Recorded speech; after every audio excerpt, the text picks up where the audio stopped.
భువనగిరి జిల్లా రామన్నపేట మండలంలోని ఇంద్రపాల నగర్, శోభనాద్రిపురం, లక్ష్మాపురం, పల్లవ, బాచుపల్లి,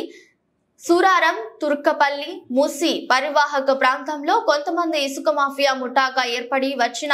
సెలయేర్ల మధ్య పారుతున్న నీటిలో దాగి ఉన్న ప్రభుత్వ వనరు అయినటువంటి ఇసుకను కొంతమంది అక్రమ సంపాదన ధ్యేయంగా రాత్రి పగలు విరామం లేకుండా తమ ట్రాక్టర్ల ద్వారా ఇసుకను ఏటి పరివాహక ప్రాంతం నుండి తరలించి డంప్ చేసుకుని రాత్రి వేళల్లో హైదరాబాద్ తదితర ప్రాంతాలకు లారీల ద్వారా సప్లై చేస్తున్నారు. మండలంలోని లక్ష్మాపురం వయా మునిపంపుల, కక్కరేణి గ్రామాల మీదుగా నినాదపల్లి వయా బోగారం, సిరిపురం, వెల్లంకి, ఇంద్రపాల నగరం, సిరిపురం మట్టి రోడ్డు నుండి ఇట్టి గ్రామాల గుండా ట్రాక్టర్ల ద్వారా రాత్రి వేళలో యథేచ్ఛగా